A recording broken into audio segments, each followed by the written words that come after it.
जय राधा माधव, जय कुंज बिहारी। जय राधा माधव, जय कुंज बिहारी। जय गोपी जन वल्लभ गिरिवरधारी। जय गोपी जन वल्लभ गिरिवरधारी। यशोदानंदन व्रज जन रंजन, यशोदानंदन व्रज जन रंजन। यमुना तीर वनचारी, यमुना तीर वनचारी। जय राधा माधव, जय कुंज बिहारी। हरे कृष्ण, कृष्ण कृष्ण हरे हरे। हरे राम, राम राम हरे हरे। हरे कृष्ण, कृष्ण कृष्ण हरे हरे। हरे राम, राम राम हरे हरे। जय राधा श्याम सुंदर, राधा श्याम सुंदर राधे। जय कृष्ण बलराम, कृष्ण बलराम, कृष्ण बलराम। जय कृष्ण बलराम। जय गौरानिताय, गौरानिताय, गौरनिताय। जय गौरानिताय। जय जय प्रभुपाद, प्रभुपाद, प्रभुपाद। जय श्रील प्रभुपाद। हरिनाम संकीर्तन की जय। श्रीमद् भगवद गीता की जय। श्रील प्रभुपाद की जय। ॐ अज्ञानतिमिरान्धस्य ज्ञानाञ्जनशलाकया चक्षुरुन्मिलितं येन तस्मै श्रीगुरवे नमः। श्रीचैतन्यमनोभीष्टं स्थापितं येन भूतले स्वयं रूप कदा मह्यं ददाति स्वपदान्तिकं। वन्देऽहं श्रीगुरो श्रीयुतपदकमलं श्रीगुरुं वैष्णवांश्च श्रीरूपं साग्रजातं सहगण रघुनाथान्वितां तं सजीवं साद्वैतं सावधूतं परिजनसहितं कृष्णचैतन्यदेवं श्रीराधाकृष्णपादान् सहगण ललिता श्रीविशाखान्वितां च। हे कृष्ण करुणा सिंधु दीनबंधु जगतपते गोपेश गोपिका कांत राधा कांत नमोस्तुते। तप्त कांचन गौरांगी राधे वृंदावनेश्वरी वृषभानुसुते देवी प्रणमामि हरिप्रिय। वाञ्छाकल्पतरुभ्यश्च कृपा सिन्धुभ्य एव च पतितानां पावनेभ्यो वैष्णवेभ्यो नमो नमः। नमो विष्णुपादाय कृष्णप्रेष्ठाय भूतले श्रीमते भक्तिवेदांत स्वामी निति नामिने। नमस्ते सारस्वते देवे गौरवाणी प्रचारणे निर्विशेष शून्यवादी पाश्चात्य देशतारिणे। जय श्री कृष्ण चैतन्य प्रभु नित्यानंद श्री अद्वैत गदाधर श्रीवासादि गौर भक्त वृंद। हरे कृष्णा कृष्ण कृष्ण हरे हरे, हरे राम राम राम हरे हरे। हरे कृष्णा। तर आपण काय केलेलं मागच्या आठवड्यात कोणाला आठवतंय? कोण सांगेल? प्रभू मागच्या आठवड्यात आपण 15th वर्स केलेला बरोबर. आणि त्याच्यामध्ये आपण बघितलं की कोण कोण कोणती कॅटेगरी अशी आहे की जी कृष्ण भक्ती करत नाही. टोटल 4 कॅटेगरी होते आणि आपण 2 कव्हर केल्या, मूर्ख आणि नराधम. Correct, correct. तर त्या दोघांच्या काय म्हणजे कॅरेक्टरिस्टिक्स काय आहेत, त्यांची वैशिष्ट्य काय आहेत? त्यांना मूढ आणि नराधम का म्हटलेलं आहे त्यांना? हो प्रभूजी. मूर्ख सुहास प्रभू आता मूर्ख म्हणजे मूढ लोकांबद्दल बोलत होते. आणि दुसरी एक कॅटेगरी आहे नराधमा, जे म्हणजे आपण जे म्हणतो जे नरांमध्ये जे अतिशय नीच स्तरामध्ये असलेले एक असतात उत्तम, आणि हे त्यांच्या एक्झॅक्टली अपोजिट. तर श्रीकृष्णांनी नराधमांबद्दलही सांगितलंय की ज्यांच्याकडे म्हणजे त्यांच्याकडे बुद्धी असते, पण त्यांचा बुद्धीचा उपयोग अध्यात्मासाठी न करता ते आपल्या आसक्तीसाठी आणि आपल्या फायद्यासाठी, भौतिक सुखांसाठी ते करत असतात. हम्म. दोघेही भौतिक सुखांकरता हे करतात. पण मूर्ख लोकांकडे म्हणजे बुद्धी असेलच असं नाहीये. ओके. मग ह्या हम्म. नराधमांकडे ही लोकांकडे चांगली बुद्धी असते, पण त्याचा वापर ते अतिशय अधोगतीला जाण्याकरता करत असतात ते. मूढ लोक कशी आहेत की त्यांची इच्छा नसते अधोगतीला जायची, पण त्यांना अध्यात्माची काहीही ओढ नसते आणि कंटिन्युअस ते शरीराकरता किंवा भौतिक सुखांकरता एफर्ट्स घेत असतात. म्हणजे एक कसं आहे की एक व्यक्ती म्हणजे मूढ जी आहे ती फक्त आपला शरीर आणि शरीरा रिलेटेड ज्या गोष्टी आहेत फक्त त्याचाच विचार करायचा. दुसरी कशी व्यक्ती आहे, दोघांनाही अध्यात्माची इंटरेस्ट नाही आहे, पण दुसरी जी व्यक्ती आहे ती इंटेलिजंट आहे, पण ती चुकीच्या डायरेक्शनला तिचा इंटेलिजन्स वापरते. म्हणजे अधोगती करता ती खूप जोरात जोरात धावते ती अधोगतीच्या दिशेने प्रगती करण्याकरता. तर हा प्रायमरी डिफरन्स आहे दोघांमधला. ठीक आहे. मग दुष्कृतीनं कोण आहेत ह्याच्यामध्ये?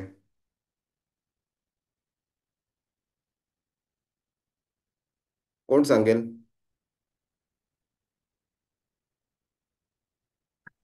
दुष्कृती म्हणजे जे दृष्ट लोक, जे म्हणजे नास्तिकांबद्दलच श्रीकृष्णांनी सांगितलेलं आहे, पण ते आपल्या बुद्धीचा अयोग्य जे उपयोग करतात ते दुष्कृतीनाम किंवा दृष्ट. पण मग हे मूढ दुष्कृतीनं आहेत का नराधम दुष्कृतीनं आहेत? कोण आहे ह्यातला दुष्कृतीनं?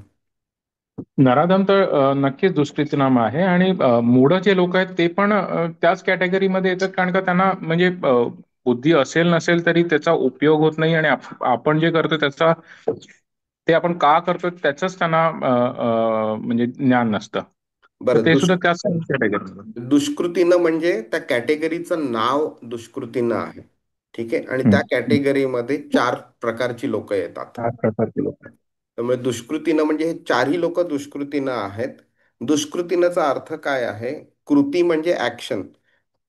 कृती, दुष्कृती म्हणजे चुकीची ऍक्शन, आणि दुष्कृती न म्हणजे चुकीची ऍक्शन करणारी लोक.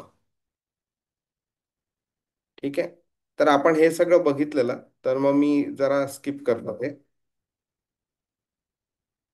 नराधम पण बघितलं आपण.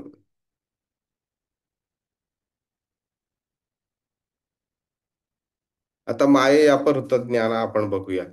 त्याआधी कोणाला काही प्रश्न आहे का? चला. तर माये अपहृत ज्ञान. आता काय होतंय की ही तिसऱ्या प्रकारची व्यक्ती आहे कृष्णाने सांगितलेलं आहे, जी कृष्णाला शरण जात नाही. आता ही लोकांची आपण क्वालिटीज बघून घेऊया आपण. तर ह्याचा अर्थ काय आहे की ह्या लोकांना एक असा एक वेगळ्या प्रकारचा भ्रम निर्माण झालेला आहे. हा भ्रम कशामुळे निर्माण होतो? मायेमुळे. की म्हणजे जी गोष्ट नाही आहे त्याला आहे समजणं, आणि जी आहे त्याला नाही आहे म्हणून समजणं. आणि ह्या भ्रमामुळे ह्यांचं ज्ञान हिरावलं गेलेलं आहे. मायया अपहृत ज्ञान.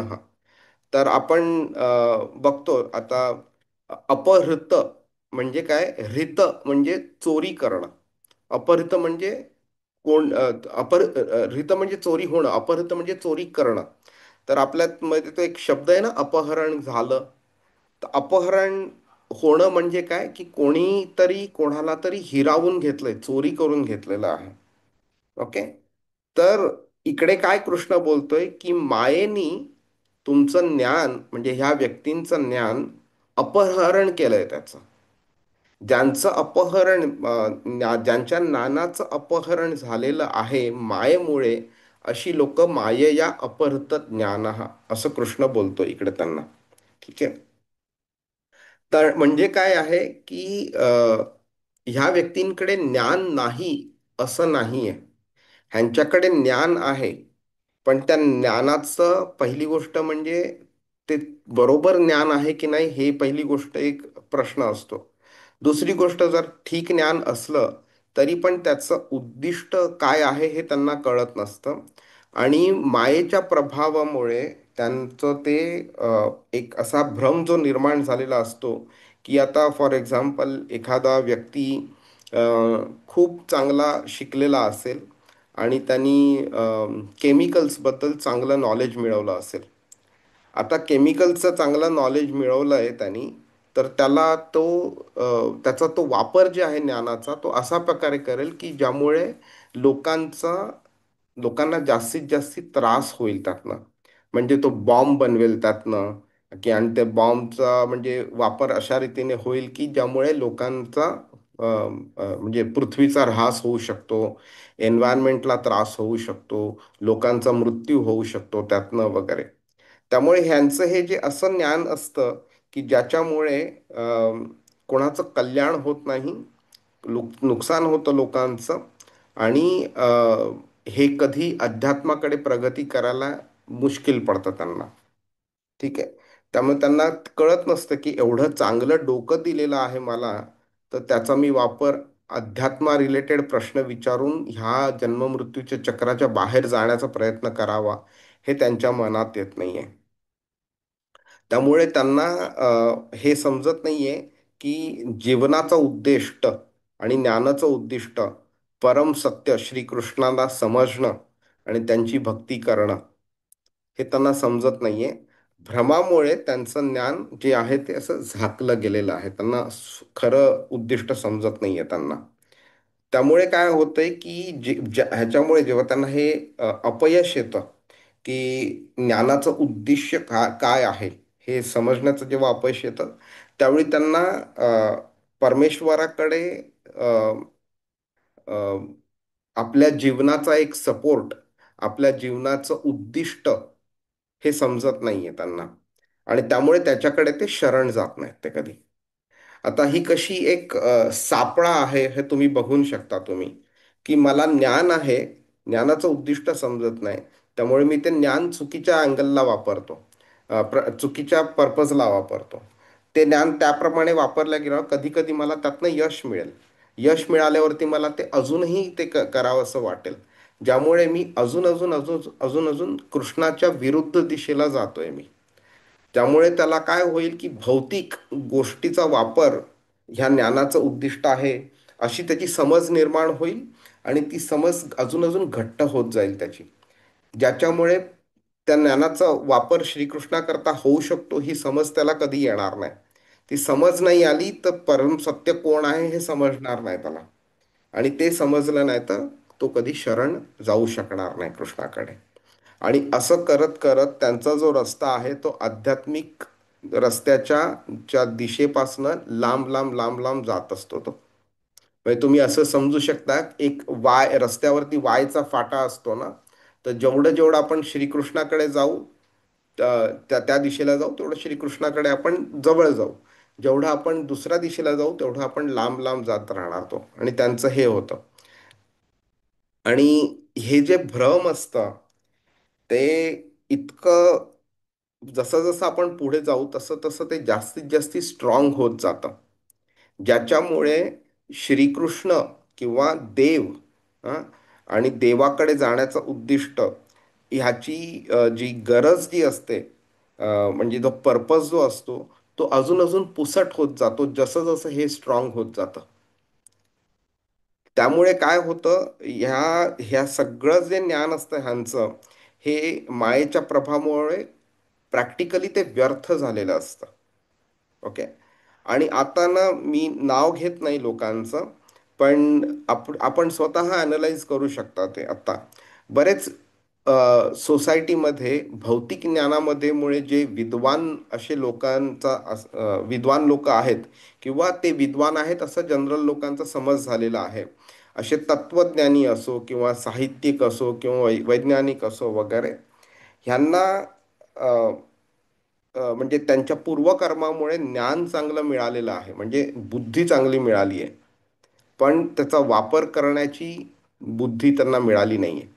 आणि त्यांना अशा प्रकारची बुद्धी मिळाली आहे की त्यांना फक्त शरीर, पैसा, शरीरा रिलेटेड सगळ्या गोष्टी, भौतिक आनंद ह्या व्यतिरिक्त त्यांना काहीही सुचत नसतं त्यांना. आणि ॲट अ सर्टन पॉइंट ते म्हणजे पुढे पुढे असं म्हणजे भगवंतापासून लांब जसे जसे जातात ते तसे तसे त्यांची दिशाभूल मायेनी एवढं केलेलं असतं की ॲट अ सर्टन पॉइंट ते मग भगवंत जे आहेत त्यांना मग ते अ, नकारायला चालू करतात. ते त्यांच्या अस्तित्वाला नकारायला चालू करतात.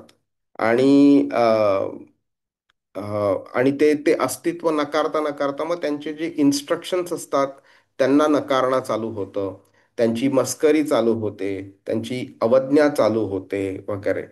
आणि ते at a certain point of time ते एवढे नास्तिक झालेले असतात की आणि ते एवढे स्कॉलरली पण असतात ते की त्यांना त्यांच्याकडे एक इन्फ्लुएन्सची पॉवर असते, की लोकांना त्यांचे स्टेटमेंट्स एवढे स्ट्रॉंग असतात की ते लोकांना इन्फ्लुएन्स करतात आणि त्यांना पण नास्तिक बनवतात ते. हम्म. एक गंमत, छोटीशी गंमत सांगतो मी. अ, एका अ, व्यक्तीने एका मोठ्या न्यूजपेपरमध्ये एक आर्टिकल लिहिलेला.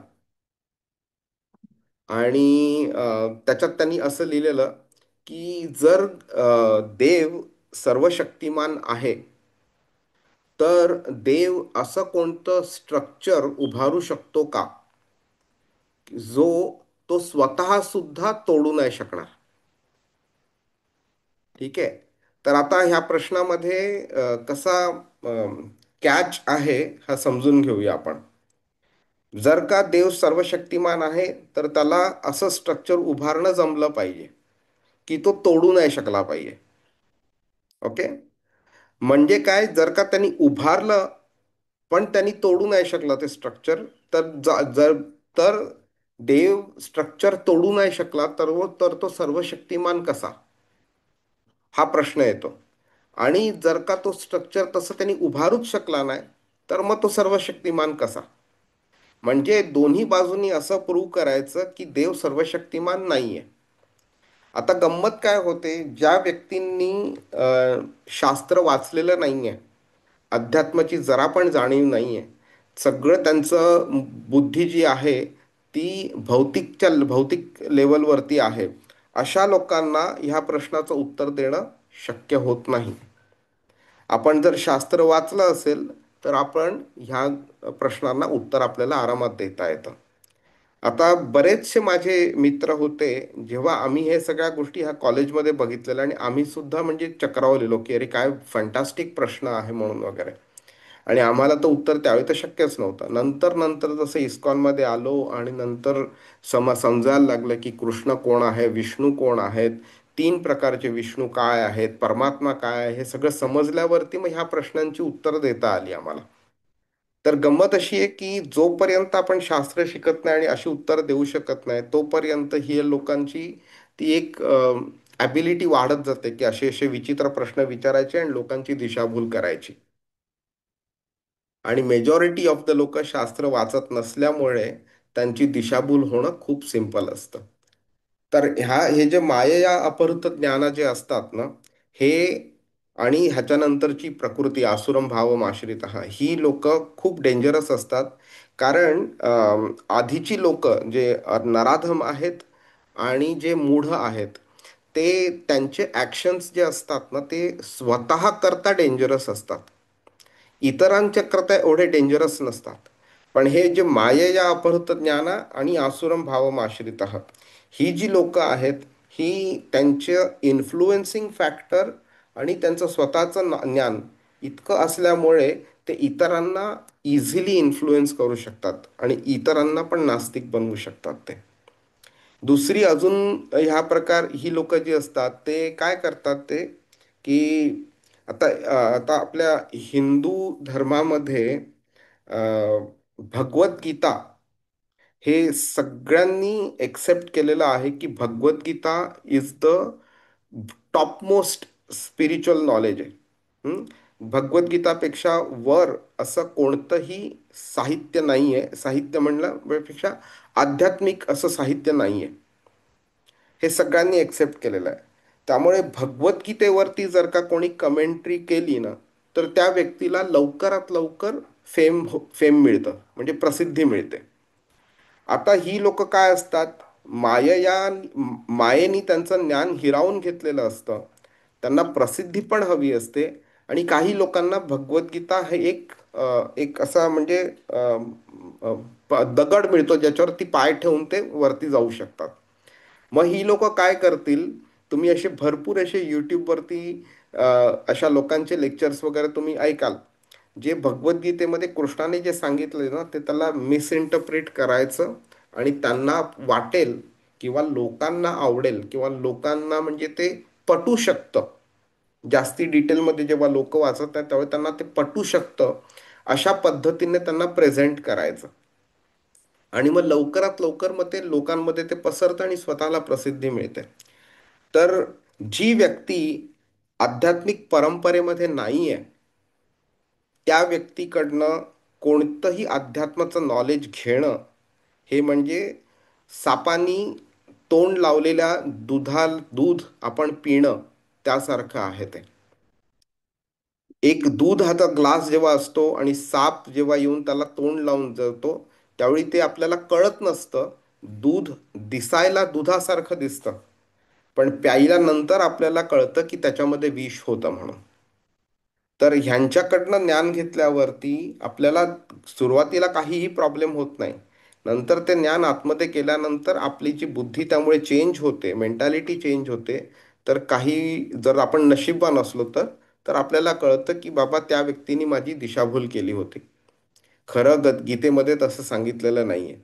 त्यामुळे ह्यांची जेव्हा अनधिकृत भाष्य जेव्हा आपण ऐकतो, त्यावेळी हे आपल्या आध्यात्मिक मार्गावरती ते अडथळे बनतात ते. आणि हे स्वतः मायेमुळे ते त्यांचं ज्ञान जे आहे ते झाकळलं गेलंय. अज्ञाने नावृतम ज्ञानम तेन मुह्यंती जंतवः. मायेमुळे त्यांचं ज्ञान झाकोळले असल्यामुळे ते जेव्हा गीतेवरती भाष्य करतात, इतर लोकांना ते मायेच्या अधीन घेऊन जातात ते. ही लोक श्रीकृष्णांना कधीही शरण जात नाहीत. आणि त्यामुळे ते इतरांना सुद्धा शरण जावं लोकांनी श्रीकृष्णाला ते कधी शिकवत नाहीत ते. आता आजच्या ह्याच्यामध्ये कसं सुद्धा आपण बघू शकतो की बरेचसे असे पंडित लोक आपल्याला दिसतील जे गीता शिकत असतात वगैरे ते. आणि प्रयत्न करतात की सरळ साध्या सोप्या भाषेमध्ये गीता सांगायचा प्रयत्न करतील वगैरे ते. हां. पण खरं खरं कसं आहे की भगवान श्रीकृष्ण हे आपण भागवत जेव्हा शिकायला चालू करू त्यावेळी आपल्याला समजेल की ब्रह्मदेवाचे एका अर्थी आपण बोलू शकतो की ते स्वतः ब्रह्मदेवाचे पण पिता आहेत ते. तर चौ 14व्या श्लोकामध्ये 14व्या अध्यायामध्ये 4थ्या श्लोकात कृष्ण बोललाय, सर्व योनिषु कौंतेय मूर्तयः संभवन्ति यः तासां ब्रह्म महद्योनिर अहम बीज प्रद पिता. अहम म्हणजे मी, बीज म्हणजे बीज देणारा, प्रदान करणारा पिता. सर्व योनिषु म्हणजे प्रत्येक योनीमधली प्रत्येक आत्मा जो आहे, त्या प्रत्येक आत्म्याला जेव्हा शरीर मिळतं, ओके, त्याचा पिता मी आहे म्हणून. हा. हाच श्रीकृष्ण ब्रह्मदेवाचा तर पिता आहेच आहे, संपूर्ण ब्रह्मांडाचा पिता आहे. ब्रह्मज्योतीचा उगम पण त्याच्यापासनं होतो. सम परमात्मा जो आहे तो सुद्धा त्याचंच रूप आहे. प्रत्येक भौतिक पदार्थ त्याचा स्रोत, मूल पण तोच आहे. आणि म्हणून त्याच्या व्यतिरिक्त कोणीही नाही. त्याला इक्वल पण कोणी नाही आणि त्याच्यापेक्षा श्रेष्ठ पण कोणी नाही. त्यामुळे त्याच्या चरण कमलांवरनं आपण शरण गेलं पाहिजे. हे जेव्हा स्पष्टपणे भगवद्गीतेमध्ये शिकवलेलं आहे, तरी सुद्धा हे मायया अपहृत ज्ञाना, एस्पेशली जे गीतेवरती भाष्य वगैरे करतात, ते भगवंतांना ऑर्डिनरी समजतात किंवा जास्तीत जास्ती एक सुपर ह्युमन समजतील किंवा देवतांसारखं समजतील. ओके. पण तरी सुद्धा ते हे जाणत नाही की भगवंत कोण आहे, त्याची पोझिशन समजत नाही आणि त्या प्रकारचं ज्ञान ते लोकांना देऊ शकत नाही. बरं. आता आसुरम भावम आश्रिता, आता त्या चौघांमध्ये ओके सगळ्यात जे खालची लेवल आहे ती ही आसुरम भावम आश्रिता. तर कृष्णाने सुद्धा लोएस्ट कॅटेगरीमध्ये सुद्धा कमीत कमी जो लोएस्ट आहे त्याला आधी सांगितलंय आणि जास्तीत जास्ती लोएस्ट जो आहे त्याला लास्ट सांगितलेलं आहे इकडे. तर असुरी वृत्ती ज्या लोकांमध्ये जास्ती असते, हा, तो जो भाव असतो त्या भावाचं ते हे आश्रित असतात. म्हणजे काय, तर ह्यांच्यामध्ये तो जो इतका भाव इतका वाढलेला असतो की त्यांना ह्याच्या व्यतिरिक्त काही सुचतच नाहीये. त्या असुरी वृत्तीमुळे काय होतं की आता आपण तीन गोष्टी बघून घेऊया. तर एक व्यक्ती आहे जी भगवंताची पूजा करते, ठीक आहे. दुसरी व्यक्ती आहे जी भगवंताची पूजा नाही करत पण भगवंताची निंदा पण करत नाही. आणि तिसरी व्यक्ती आहे जी भगवंताची फक्त निंदा करते, पूजा तर दूरची गोष्ट, फक्त निंदा करते. ठीक आहे. तर पहिली पहिली व्यक्ती तर नक्कीच चांगली आहे. दुसरी व्यक्ती काय आहे की ठीक आहे, म्हणजे पूजा नाही करत, नो प्रॉब्लेम, पण कमीत कमी भगवंतांचा अवमान तरी करत नाही, हा, भगवंतांची निंदा तरी करत नाहीये. म्हणजे त्याला जेव्हा कळेल की बाबा भगवंत काय आहेत, कोण आहेत आणि आपला त्यांचा संबंध काय आहे, तर अशा व्यक्तीला भगवंतांकडे जाणं जास्ती डिफिकल्ट नाही होणार. तिसरी व्यक्ती आहे ती भगवंतांची निंदा एवढी करते की त्यांनी स्वतःच दरवाजा बंद करून टाकलाय भगवंताकडे करता. तर ती व्यक्ती म्हणजे ही आसुरम भावमाश्रित. ही व्यक्ती देवी देवतांविरुद्ध जाणीवपूर्वक विरोध करत असते. म्हणजे त्यांना म्हणजे एक प्रकारचा तिरस्कार, एक प्रकारची घृणा, एक प्रकारचे राग निर्माण झालेला असतो आतमध्ये, ज्यामुळे ते अशा प्रकारचे करत असते. त्यांना जेव्हा इतर लोक आध्यात्मिक प्रगती करतात किंवा आध्यात्मिक मार्गावरती जेव्हा चालायचा प्रयत्न करतात, त्यावेळी त्या इतर व्यक्तींच्या प्रयत्नाकडे पहिली गोष्ट म्हणजे ती लोक दुर्लक्ष करतील किंवा स्वतः हायलाईट करतील की हे सगळं काय करतोय तू मूर्खासारखं वगैरे. हा. आणि मग इतर लोकांना ते खोटं पाडणं, त्यांना पटवून देणं की तुम्ही चुकीचं करताय वगैरे, ह्या पद्धतीने ती लोक विरोध करत राहतात. ओके. आणि नुसतं अज्ञान नाही, अज्ञान असलं तर एक वेळ चालतं, पण हा अवज्ञान आहे. हा, की बाबा एखादी गोष्ट मला माहीत नाही तर चांगलं आहे, कारण माहिती करून घेण्याचा जेव्हा मी प्रयत्न करीन त्यावेळी मला समजेल ते काय आहे. पण एखादी गोष्ट मला चुकीचं ज्ञान असेल तर ते जास्ती डेंजरस आहे, कारण त्या चुकीच्या ज्ञानाला मी ते बरोबर ज्ञान असं पण समजतो आणि खरं काय ज्ञान आहे याचं मी जाणून घेण्याचा कधी प्रयत्नच करत नाही. आणि जर का कोणी सांगितलं तर मी त्याला दुर्लक्ष पण करतो मी त्याला. तर ही व्यक्ती तशी असते.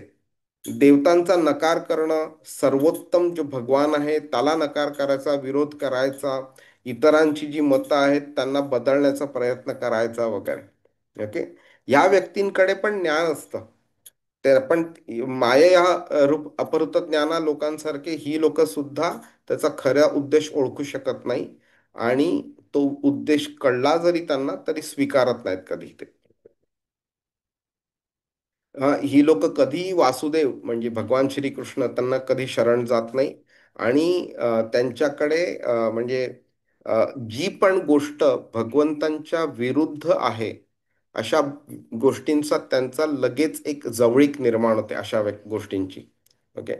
आणि ज्या पण गोष्टी म्हणजे ज्या पण मार्गावर भगवंताकडे जाण्याकरता जो मार्ग आहे त्या मार्गावरती चालणारी व्यक्ती, त्या व्यक्तीला मदत करणारी व्यक्ती किंवा जी बाकीची साधनं आहेत किंवा साहित्य वगैरे आहे, ह्या सगळ्यांचा ही लोक नकार करत राहतात. आणि आपल्याला असं एक ना म्हणजे बऱ्याच वर्षांपासनं जेव्हा पुराणांवरती, कथांवरती जेव्हा टी व्ही सिरियल्स किंवा मूवीज वगैरे जेव्हा निर्माण केलेले होते, आजही करतात. त्यावेळी एखादी असुर, एखादा राक्षस दाखवायचा असेल तर कसे दाखवतात ही लोक? अतिशय धिप्पाड मनुष्य, शरीराने खूप मोठा असा दाखवतील, मोठे डोळे, दात असे बाहेर आलेले, दशिंग असलेले, मोठे मोठे केस, काळं काळं शरीर वगैरे, असं असे दाखवतात ती लोक. मोठी मोठी नख वगैरे. ही ही त्यांची म्हणजे ज्या लोकांकडे आध्यात्मिक ज्ञान नाही, ती लोक जेव्हा असे सिरियल्स वगैरे बनवतात, त्यावेळी ती लोक राक्षस दाखवायचं तर ती लोक असे दाखवतात. पण कृष्णाने काय केलंय इथे? कृष्ण त्यांच्या क्वालिटीज बद्दल बोलतोय, रूपाबद्दल बोलत नाहीये. ओके. कृष्णाने आसुरम भावम आश्रित असा शब्द वापरलाय. भाव म्हणजे त्यांचं मानसिक स्थिती काय आहे ही कृष्ण सांगतोय. कृष्णाने आसुरम रूपम आश्रित हा शब्द वापरलेला नाही, भावम हा शब्द वापरलेला आहे त्यांनी. ठीक आहे. म्हणजे त्यांच्या भौतिक स्वरूप कसंही असेल, पण त्यांची मानसिक रूप कसं आहे हे कृष्ण हायलाइट करतोय. ओके. त्यामुळे त्यांचा जो स्वभाव आहे, त्यांचे जे हेतू आहेत, त्यांचं जे ज्ञान आहे, ही असुरी प्रवृत्तीची आहे. त्यांचं शरीर खूप चांगलं असू शकतं. ओके. आणि त्याच्यामुळे ते अजूनही डिफिकल्ट बनतं आयडेंटिफाय करायला. आता 10 लोक उभी असतील आणि 10च्या 10 लोक छान दिसणारी, छान कपडे घालणारी, छान बोलणारी लोक असतील, पण त्यामधल्या काही लोकांची मनोवृत्ती जर आसुरी असेल तर त्यांना ओळखायला अजूनही डिफिकल्ट जातं. हम्म. जर का टीव्ही सिरियल मूवीज मध्ये दाखवल्यासारखे त्या लोकांना जर शिंग असती, दात मोठे मोठे तोंडाच्या बाहेर आलेले जर असते, तर त्यांना ओळखणं सोपं गेलं असतं. म्हणजेच काय, तर आपल्या आजूबाजूला सुद्धा हे अशी असुरी प्रवृत्तीची लोक आहेत. ओके. आणि आपल्या बरोबर ते दररोज इंटरॅक्ट करतात सुद्धा. पण जेव्हा ते अध्यात्मावरती बोलतात, त्यावेळीच आपल्याला त्यांची ओळख होऊ शकते. जेव्हा ते कृष्णाविरुद्ध, देवतांविरुद्ध जेव्हा ते बोलतात, त्यावेळी आपल्याला कळू शकतं ही आसुरी प्रवृत्तीची आहेत म्हणून. ओके. आपण काही छोटीशी उदाहरणं पण घेऊ शकतो. ओके. हिरण्यकशिपू नावाचा राक्षस होता, ज्याला अं, एका देवानी मारलं. त्या देवाचं नाव माहितीये कोणाला? कोण सांगेल? नरसिंह. बरोबर. आणि उद्या काय आहे माहितीये? उद्याचा दिवस कोण सांगेल? नरसिंह नरसिंह चतुर्थी. जयंती. नरसिंह चतुर्दशी आहे उद्या. ह्या दिवशी नरसिंहदेव प्रकटलेले आणि त्यांनी हिरण्यकशिपूचा वध केलेला. त्याची ती स्टोरी कोणाला माहितीये? कोण सांगेल? हिरण्यकशिपू का विष्णूच्या विरोधात होते नेहमी? कोण सांगेल?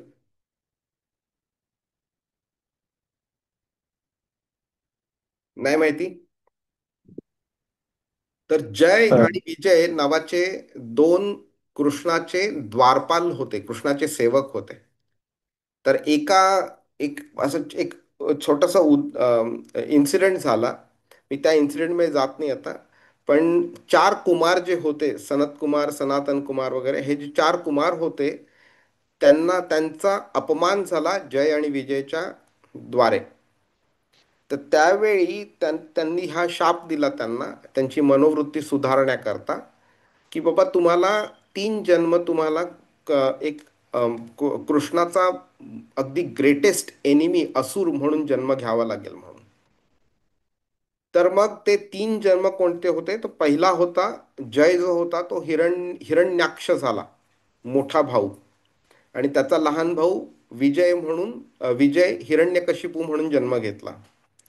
त्यानंतर ह्याच दोघांनी परत रामावतारच्या वेळेला त्यांनी रावण आणि कुंभकर्ण हे जन्म घेतले. आणि महाभारताच्या वेळी, कृष्ण अवताराच्या वेळेला, ह्या दोघांनी शिशुपाल आणि दंतवक्र ह्या राक्षसांचा जन्म घेतला त्यांनी. ओके. आणि ह्या तिघांनाही विष्णूनी मारलं. ठीक आहे. तर हिरण्याक्षला वराह अवतारमध्ये हिरण्याक्षला जेव्हा मारलं वराहदेवांनी, त्यावेळी हिरण्यकशिपूला खूप वाईट वाटलं, खूप राग आला, खूप चिडला तो. आणि असुरी असल्यामुळे त्या रागाचं मग त्यांनी अशा पद्धतीला त्यांनी ते नेऊन ठेवलं, अशा स्टेजला नेऊन ठेवलं की तो विष्णूचा सगळ्यात मोठा एनिमी बनतोय तो. आणि त्याला विष्णूला पराभूत करायचं होतं.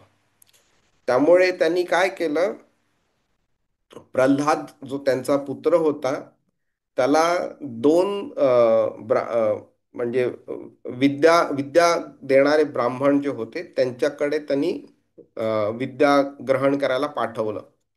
आणि त्या दोन ब्राह्मणांचं नाव होतं षंड आणि अमर्क्य. तर ह्या दोघांना त्यांनी सांगितलं की बाबा, ह्याला विष्णूबद्दल चांगलं काही सांगायचं नाही आणि ह्याला फक्त एवढंच शिकवायचं की हिरण्यकशिपू हा जगाचा सर्वेसर्वा आहे. पण त्याला हे माहिती नव्हतं की प्रल्हादानी नारद मुनींकडनं आईच्या पोटात असतानाच संपूर्ण ज्ञान मिळवलेलं आहे आणि तो विष्णूचा अतिशय प्रिय असा भक्त झालेला आहे. त्याला चेंज करणं इम्पॉसिबल आहे. त्याला हे माहिती नव्हतं हिरण्यकशिपूला. तर जेव्हा एकदा हिरण्यकशिपूनी प्रल्हादाला जवळ घेतलं, बोलवलं त्याला आणि त्याला विचारलं, मांडीवरती बसवलं आणि विचारलं की बाबा काय शिकवलं तुला षंड आणि अमर्क्यानी. त्यावेळी त्यांनी तो फेमस श्लोक बोलला येतो, श्रवणम कीर्तनम विष्णू स्मरणम पादसेवनम अर्चनम वंदनम दास्यम सख्यम आत्मनिवेदनम. ह्या नवविधा भक्तीचा हा जो श्लोक आहे तो प्रल्हाद त्याला सांगतो. तर त्यावेळी तो खूप चिडतो की हे काय शिकवलं षंड आणि अमार्क्यानी. तर मग त्यांना तो ओरडतो. तो पण ते हे बोलतात की मी काही शिकवलं नाही त्यांना, हे त्यांनी स्वतःहूनच कुठून तरी शिकलंय म्हणून. आणि मग नंतर त्या दिवसापासून हिरण्यकशिपू प्रल्हादाला त्याचं मत बदलण्याकरता त्याला एवढा त्रास देतात, एवढा त्रास देतात की आपण इमॅजिन पण नाही करू शकणार. माउंटनवरनं फेकून देणार खालती, सापाच्या खोलीमध्ये टाकणार, उकळत्या तेलामध्ये त्याचं हे टाकलंय. होलिका जी त्याची बहीण होती मोठी, ती होलिका त्याला घेऊन बसली मांडीवरती आगीमध्ये बसलेली. तिला ब्रह्मदेवाकडनं वर मिळालेला की तुझे शरीर कधी आगीतनं जळणार नाही, पण त्याचा तू जर गैरवापर केला तर तुझं शरीर जळेल म्हणून ब्रह्मदेवाने सांगितलेलं. तर ती घेऊन बसली प्रल्हादाला. प्रल्हाद महाराजांना एकही डाग लागला नाही, एकही जराही भाजला नाही, पण तिचं शरीर संपूर्ण भाजून गेलं. प्रत्येक असे त्रास जे दिलेला होता त्याच्यात विष्णूने त्याचं प्रोटेक्शन केलंय त्यांचं. आणि शेवटी एक दिवशी असं वेळ आलं की हिरण्यकशिपू खूप चिडला की बाबा तुझा आहे कुठे विष्णू म्हणून. तर त्यांनी विचारलं ह्या खांबामध्ये पण आहे का. आणि तो बोलला हो सगळीकडे आहे, तो या खांबात पण आहे. तर तो चिडला आणि त्यांनी खांबावरती जोराने लाथ मारली तोडण्याकरता. आणि तिथून मग पूर्णपणे तो खांब तोडून नरसिंहदेव स्वतः बाहेर आले. आणि ते सुद्धा बरीच मोठी कहाणी आहे. नरसिंहदेवांनी असा अवतार का घेतला आता ते मी त्याच्यात जात नाही आता. पण मग नंतर नरसिंहदेवांनी त्याला मारलं तिकडे. ठीक आहे. तर ही जी वृत्ती जी आहे, ओके, त्या वृत्तीमध्ये की बाबा मी विष्णूंना मानत नाही, विष्णू माझे एनिमी आहेत, मी विष्णूंना मारणार, ही जी वृत्ती आहे ही आजच्या काळात सुद्धा कायम आहे. ओके. आपल्याला बऱ्याच वेळा दिसतात की भरपूर असे नास्तिक लोक दिसतात आणि नुसते नास्तिक नाही तर ते अतिशय आक्रमक पण असतात ते. आणि बुद्धीचा इतका वापर त्यांनी केलेला असतो नास्तिकता वाढवण्यामध्ये की त्यांना डिफीट करणं आर्ग्युमेंट्समध्ये तेवढं सोपं नसतं ते. हम्म. आणि कोणी जर देवतांची उपासना करत असेल, कोणाला देवतांवरती, देवावरती, कृष्णावरती, भगवद्गीतेवरती श्रद्धा जर असली तर त्याच्या विरुद्ध प्रचार करणं, त्याची कुत्सितपणे त्याला म्हणजे त्याची मस्करी करणं वगैरे, नंतर वादविवाद अशा रीतीने घालायचा की त्यांना डिफीट करायचा प्रयत्न करणं वगैरे, ह्या सगळ्या पद्धतीने ते इतरांना पण असुरी बनवायचा प्रयत्न करत असतात. आणि कधी कधी मग ह्यांना जेव्हा तुम्ही जास्ती ऑपोज कराल तर मग ती लोक हिंसक पण बनतात ती लोक. ओके. आणि त्यांचे जो उद्दिष्ट असतो विध्वंस करायचा अध्यात्माचा, तो ती लोक प्रयत्न करतात आणि सफल करायचा प्रयत्न करतात. जरासंध सुद्धा अशाच प्रकारचं एक होतं, त्याच्याकडे पण ज्ञान चांगलं होतं. हिरण्यकशिपूकडे पण ज्ञान चांगलं होतं. भागवतम मध्ये जेव्हा आपण वाचायला चालू करू, त्यावेळी जेव्हा हिरण्याक्षला वराहदेवांनी जेव्हा मारलं, त्यावेळी हिरण्यकशिपूनी त्याच्या आईला आणि बाकीच्या नातेवाईकांना जो उपदेश केला, तो काही अंशी चांगला आहे. तो काही काही चुकीच्या गोष्टी आहेत त्याच्यामध्ये, पण तो जो उपदेश जो केलेला आहे, तो उपदेश वाचून आपल्याला सुद्धा आश्चर्य वाटेल की एक असुर व्यक्तीला इतकं ज्ञान कसं असू शकतं म्हणून. तर ह्या लोकांचं म्हणजे ऑब्जेक्टिव्ह चुकीचा असल्यामुळे त्यांचं ज्ञान नेहमी चुकीच्याच डायरेक्शनला वापरलं जातं. आणि ही लोक म्हणजे आपल्याला वाटत असं की ती शांत आहेत, किती खुश आहेत ती लोक. अगदी म्हणजे बाकीच्या भौतिक क्वालिटीज त्यांच्याकडे चांगल्या असतात, पण त्यांची जी अंतर्गत स्थिती असते ती अशीच म्हणजे अध्यात्माच्या विरोधातच असते. शरण जाणारे लोकांच्या विरोधात असते ते. आणि अशा प्रकारे ते नेहमी भ्रमामध्ये अडकलेले राहतात आणि शेवटी ते त्यांना दुःखच येतं. पूर्वकर्म काही चांगली असल्यामुळे ह्या जन्मी किंवा मे बी पुढच्या जन्मी त्यांना काही सुख सुविधा वगैरे मिळतील सुद्धा, ज्ञान मिळेल त्यांना किंवा प्रसिद्धी मिळेल किंवा असंच पैसा सुद्धा मिळू शकतं वगैरे. पण डायरेक्शन खालची असल्यामुळे, डायरेक्शन चुकीची असल्यामुळे जेव्हा सुद्धा त्यांचं पुण्यकर्म संपतं, वापरलं जातं आणि त्यांच्याकडे संचित असं काही राहत नाही, त्यावेळी मग नंतर त्यांची ती दुःखाची स्थिती, संपूर्णपणे दुःखाची स्थिती चालू होते. आणि मग हे चक्र चालूच राहतं. दुःख आहे त्यामुळे कृष्णाचा विचार येत नाही. कृष्णाचा विचार नाही आला की मग नंतर मग पाप करण्याची वृत्ती वाढते, आसुरी वृत्ती वाढते आणि मग नंतर त्याच्यातनं अजून पाप केलं जातं, त्यामुळे अजून अजून दुःख येत राहतं. ठीक आहे. तर आता ह्या ह्या हे जे असुरी व्यक्ती असतात ना, म्हणजे ते लोक उघडपणे नास्तिक तर असतातच असतात, पण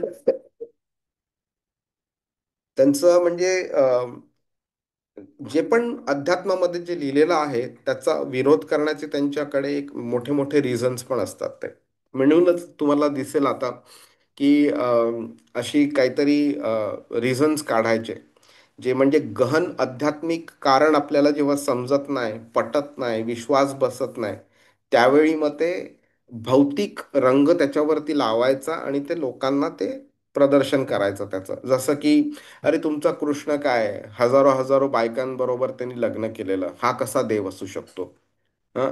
कृष्ण इकडच्या तिकडच्या चोऱ्या करायच्या, खोटं बोलायचा तो. दोन पक्षांना त्यांनी मारामारी करायला लावलं, युद्ध करायला लावलं, किती लोकांचा मृत्यू केला, हा कसला देव तुमचा? देव असता तर त्यांनी सगळ्यांना समजवलं असतं, त्यांनी युद्ध होऊन दिलं नसतं, इतक्या लोकांचा बळी गेला नसता. राम काय तुमचा देव? सीतेला त्याग केला, सीतेला जवळ नाही केलं त्यांनी, कोणाच्या तरी शब्दांवरती विश्वास ठेवला आणि सीतेचा त्याग केला, हा देव कसला तुमचा? हे जे असे प्रश्न विचारतात, ह्या लोकांचा ऑब्जेक्टिव्हच तो असतो की बाबा देवाकडे जायचं नाही, देवाकडे जे कोणी जात असेल त्यांना अडवायचं आणि त्यांच्या मनामध्ये असे काहीतरी प्रश्न टाकून द्यायचे ज्याच्यामुळे स्वतःला त्यांना वाटतं की बाबा म्हणजे त्या दुसऱ्या व्यक्तीला वाटलं पाहिजे की खरोखर रे, हा कसा देव असू शकतो म्हणून. मग आतापर्यंत मी देवाची पूजा करायचे, आता मी स्टॉप करणार. तर हा हा ऑब्जेक्टिव्ह असतो हे आसुरम भावमाश्रिताच्या. विष्णूंबद्दल, कृष्णाबद्दल एक त्यांचा जो असा मनात जो द्वेष निर्माण झालेला असतो, त्या द्वेषाचं रूपांतर विचित्र विचित्र कल्पनाच्या रूपाने ते बाहेर येतं. आणि ते त्या ज्या कल्पना असतात त्यातनं ते मग नंतर अजून अजून विष्णूंना किंवा कृष्णाला निगेटिव्हली प्रोजेक्ट करतात आणि लोकांचं मत बिघडवून टाकतात ती लोक. अशी लोक म्हणजे कधीच भगवंतांना शरण जात नाहीत.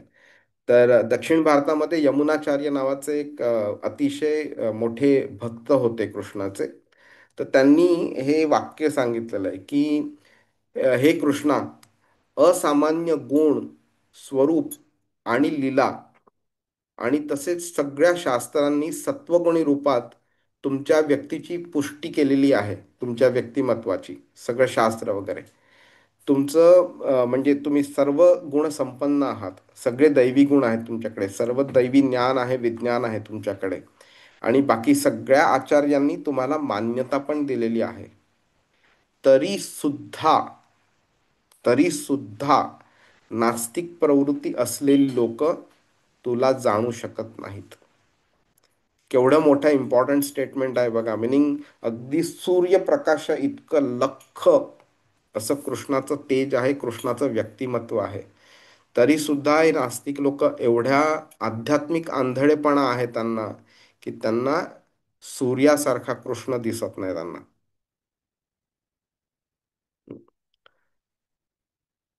हरे कृष्ण. आता आपण प्रभुपादांनी ह्या गोष्टी त्यांच्या भावार्थामध्ये लिहिलेल्या आहेत, त्या आपण पटकन बघून घेऊया. तर हे जे तत्वज्ञ असतात, शास्त्रज्ञ असतात किंवा मोठे मोठे व्यावसायिक पण असतात वगैरे, ते श्रीकृष्णाच्या चरणी का जात नाहीत? हा खूप मोठा प्रश्न आहे. कारण नुसते आपल्यामध्ये वावरणारी लोक नाहीत, तर जे सोसायटीमध्ये असे मटेरियली आपण टॉप क्लास समजतो, ते सुद्धा का शरण जात नाही? तर प्रभुपाद लिहितात की जे कृष्णाच्या चरणकमलांना शरण जातात, ती व्यक्ती भौतिक जे प्रकृती असते, त्याचे जे नियम असतात, त्यातनं व्यक्ती पार होऊ शकते. ओके. पण म्हणून तर का जर असं असेल तर बाकीच्या लोकांनी पण, सगळ्या लोकांनी केलं पाहिजे ना, सगळ्या पुढाऱ्यांनी पण केले पाहिजे. मग ते का नाही करत? मग तर हे जे भगवान ह्यांच्या चरण कमलांना जर आपण शरण गेलो, तर आपल्याला मुक्ती जी प्राप्त होते, ती मुक्ती प्राप्त करण्याचा प्रयत्न बाकीची लोक पण करतात. प्रत्येकाला फ्रीडम हवं असतं ना. मटेरियली कितीही व्यक्ती मोठी असली तरी सुद्धा त्याला फ्रीडम हवं असतं. तरी सुद्धा हे सोसायटीचे लोक भगवानांना शरण जात नाहीत. तर ही जी लोक असतात, त्यांना भगवत भक्तीचा मार्ग कधीही स्वीकार्य नसतो त्यांना. ओके. त्यांना तो एक असं भगवंताबद्दल जाणून घेण्याकरता एक आळस असतो त्यांच्यामध्ये. त्यांना इच्छा नसते, कल्पना नसते भगवंताबद्दल, आणि जाणून घेण्याची इच्छा पण नसते त्यांना. ते स्वतःच्या संसारामध्ये किंवा आपलं काय म्हणतात त्याला, की आपल्या भौतिक जे एम असतो, आपला उद्दिष्ट असतं, तो प्राप्त करण्याकरता ते योजना बनवत असतात. आणि त्या योजनेमध्ये, ह्याच्यामध्ये ते कंटिन्युअस बिझी असतात. ते जीवनातल्या समस्या सोडवण्याचा प्रयत्न करायचा, जे त्यांना माहिती आहे की बाबा जरी तुम्ही ही समस्या सोडवली तरी दुसरी समस्या उभी राहणार, दुसरी सोडवली तर तिसरी उभी राहणार. आणि शेवटी करून सुद्धा तुम्ही काय करणार? हा नंतर जो देह जो आहे, तो देहच सोडल्यावरती तुम्हाला समस्यांचा काही संबंधच उरणार नाहीये. तरी सुद्धा तो निष्फळ प्रयत्न करत राहणार ती समस्या सोडवण्याचा. आणि त्यांना हे जाणवतं. मिनिंग तुम्ही बरेचसे सायंटिस्ट लोक नंतर ज्यांनी देवाकडे धाव घेतली, अशा लोकांची जेव्हा तुम्ही मुलाखती वाचाल तेव्हा तुम्हाला जाणून जाईल की ते स्वतः सुद्धा बोललेले आहेत की प्रकृती भयानक शक्तिशाली आहे. देवाकडे जोपर्यंत शरण जात नाही, तोपर्यंत आपण प्रकृतीला पार करू शकणार नाही म्हणून.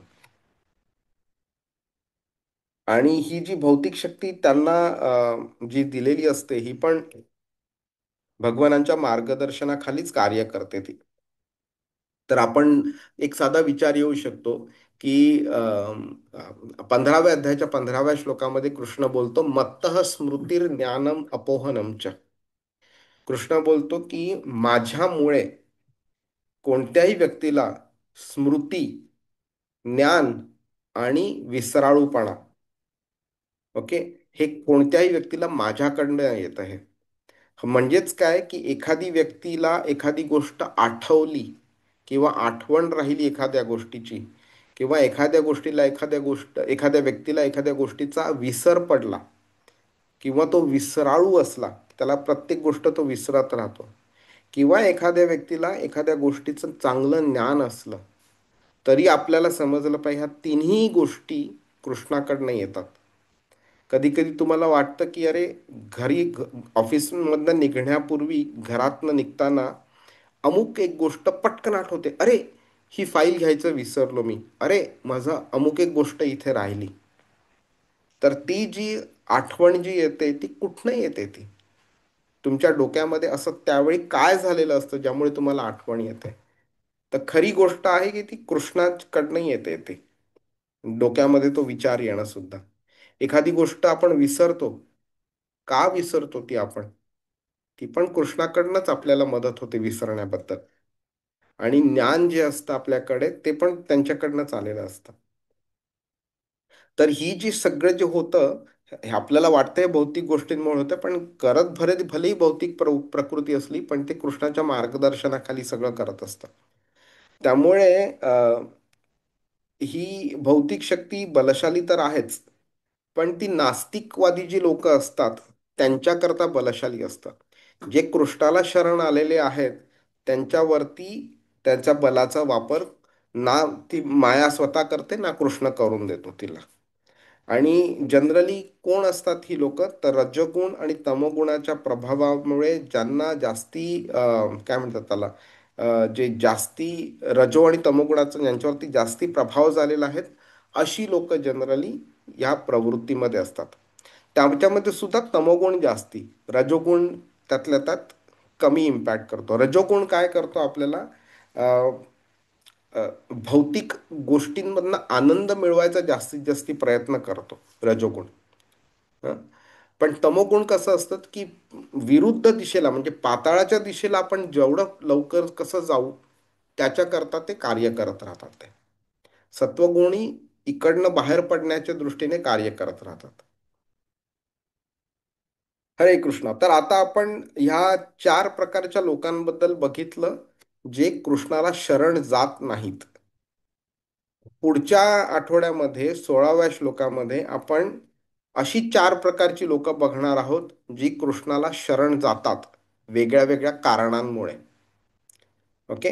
आणि मग नंतर कृष्ण त्यांच्याबद्दल थोडी माहिती देईल 19व्या श्लोकापर्यंत. आणि 20व्या श्लोकापासून कृष्ण एक अशा नव्या टॉपिकला हात घालणार आहे ज्याच्यामुळे तुम्हाला भरपूर आश्चर्य होणार आहे आणि गंमत पण येईल वाटेल तुम्हाला त्याबद्दल. हरे कृष्णा. कोणाला काही प्रश्न आहे का? हा प्रभू, कंस जो होता तो कृष्णाच्या विरुद्ध होता, पण मरताना असं सिरियल मध्ये बघितलं की भगवान त्याला दर्शन देतात आणि बरोबर. त्यानंतर त्याचा बरोबर. हा, तर मग प्रश्न काय आहे? प्रश्न आहे की त्याच्यावर कृपा का केली भगवंतानी? कारण तो अ, एकदम ऑपोजिट मध्ये, म्हणजे हम्म, आपण बघितलं जे लास्ट लास्ट कॅटेगरी आहे ते सगळे आहे ते, पण मरताना असं आता माहित नाही सिरियल मध्ये ते किती दाखवले, पण ते विष्णू अवतार होतो त्यांचा आणि नंतर ते पाय ठेवतात त्याच्या छातीवर, हम्म. असं मी बघितलंय. ते खरं आहे की ते पहिली गोष्ट माहिती नाही, हा प्रश्न आहे. आणि दुसरं जर हे खरं आहे तर मग ते फोर्थ कॅटेगरी सगळ्या खालची आहे, मग त्याला दर्शन कसं दिलं भगवंतानी? ओके. तर गंमत कशी आहे की कृष्ण इतका प्रेमळ आहे, इतका दयाळू आहे तो, की त्याला आपण त्याचं फक्त कंटिन्युअस स्मरण करत राहावं ही त्याची इच्छा असते. ओके. तर त्यावेळी तो इतका दयाळू असल्यामुळे तो हे विसरून जातो की तुम्हाला मी आवडत नाहीये म्हणून तुम्ही माझं स्मरण करताय. तो बोलतोय की "का हरकत नाही, तुम्ही कसाही असो तुम्ही माझं स्मरण करा आणि माझ्याकडे या." तर ह्याच्यामुळे कृष्ण काय करतोय की ज्या पण कारण काही असो तुम्ही माझं स्मरण केलंय ना, तर मी तुमच्याकडे येणार, तुम्हाला दर्शन देणार मी. हा तो एवढा त्याचा दयाळूपणे आहे. आपल्याकडे काय होईल, आपल्याबद्दल जर कोणी वाईट पद्धतीने विचार केला तर आपल्याला काय राग उत्पन्न होईल त्याबद्दल, त्या व्यक्तीबद्दल. आणि म्हणून आपण काय करू, रागाच्या भरात आपण काही गोष्टी करून जाऊ. पण कृष्ण काय करतोय? कृष्ण राग वगैरे हे सगळे त्याला नाहीच आहेत काही. क्रोध वगैरे त्याला कधी येतच नाही त्याला. कारण हे सगळे भौतिक गोष्टी आहेत आणि तो भौतिकतेच्या पलीकडे आहे. तो फक्त त्यातला पॉझिटिव्ह गोष्ट बघतोय. तो हे नाही विचार करत की तुम्ही असुर आहात ना, मग मी तुम्हाला जवळ नाही घेणार. तो ते नाही करत आहे. तर कंसानी जेव्हापासनं ती आकाशवाणी झाली त्या वेळपासून त्याचा मृत्यू होईपर्यंत त्याला विष्णूबद्दल म्हणजे भलेही भरपूर राग असेल पण त्यांनी स्मरण फक्त विष्णूचंच केलेलं. आणि जसे जसे दिवस जवळ येत गेले तसे तसं त्याचं स्मरण अजूनही स्ट्रॉंग झालं. अजूनही म्हणजे त्याला जळी स्थळी काष्टी पाषाणी दिवसा दुपारी संध्याकाळी रात्री स्वप्नामध्ये असो किंवा कोणत्या विचारांमध्ये असो त्याला विष्णू व्यतिरिक्त कोणीही दिसत नव्हतं त्याला. भलेही त्याची मेंटॅलिटी चांगली नव्हती त्याची, तरी सुद्धा विष्णूंनी त्यांचं स्मरण केलंय म्हणून त्याचा उद्धार केला. तर हा दयाळूपणा आहे त्या. ओके. मग आपण विचारू शकतो की बाबा असं कसं.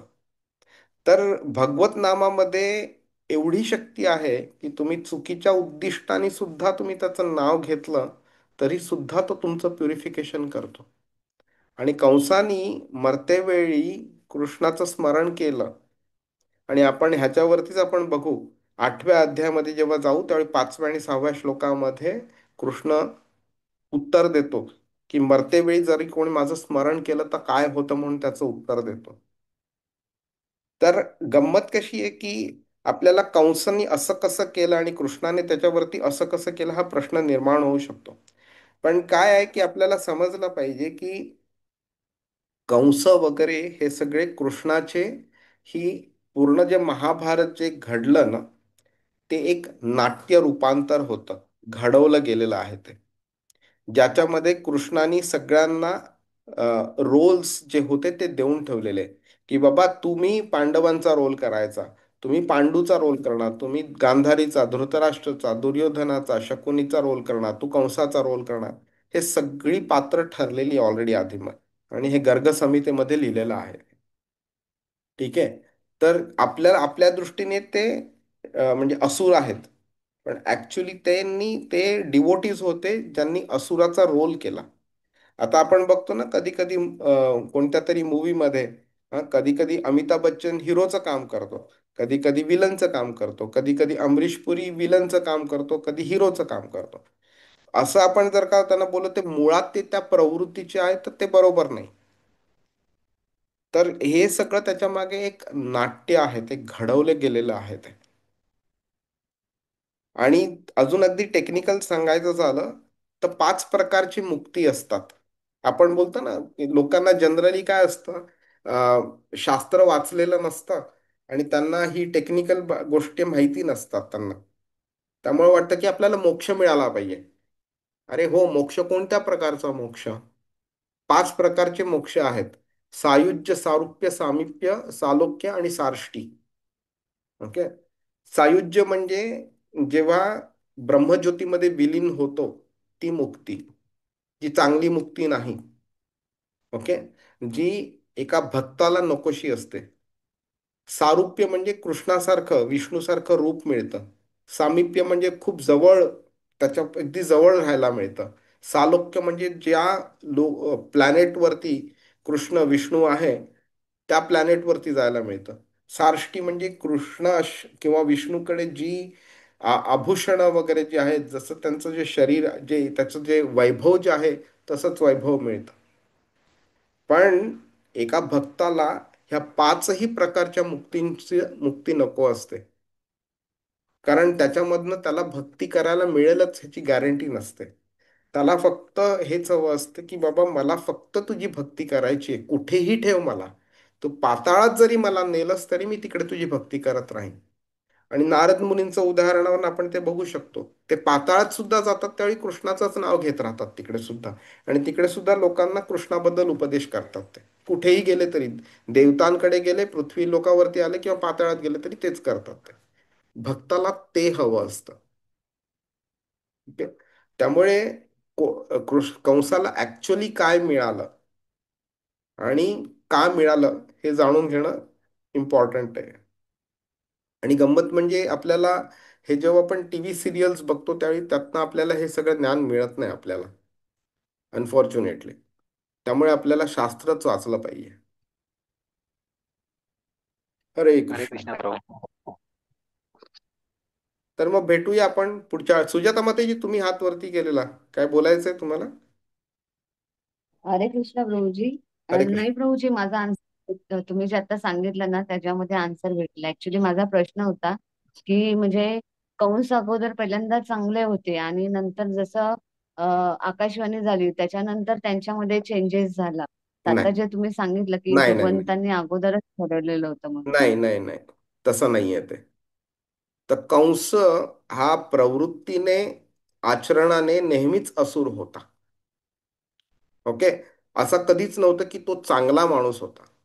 तो त्याच्या बहिणीबरोबर किंवा त्यांच्या आप्तस्वकीय किंवा वडिलांबरोबर का तो चांगलाच राहिला, तर ह्याचा अर्थ हा नाही की तो प्रवृत्तीने तो चांगला होता. कंस प्रवृत्तीने नेहमीच असुर होता आणि त्याला त्याची असुरी प्रवृत्ती जास्ती दिसून आली, जास्ती बाहेर तेव्हा आली जेव्हा त्याला सत्य समजलं की काय होणार आहे ते. त्यामुळे कंस आधी चांगला होता ही समज चुकीची आहे. आणि म्हणूनच मी म्हणतो की जेव्हा तुम्ही ह्या टीव्ही सिरियल्स आणि मूवीज मधनं ज्ञान मिळवताना त्यावेळी हे चुकीचे समज मनात निर्माण होतात. खरं ज्ञान आपण शास्त्रातनच मिळवलं पाहिजे आपण.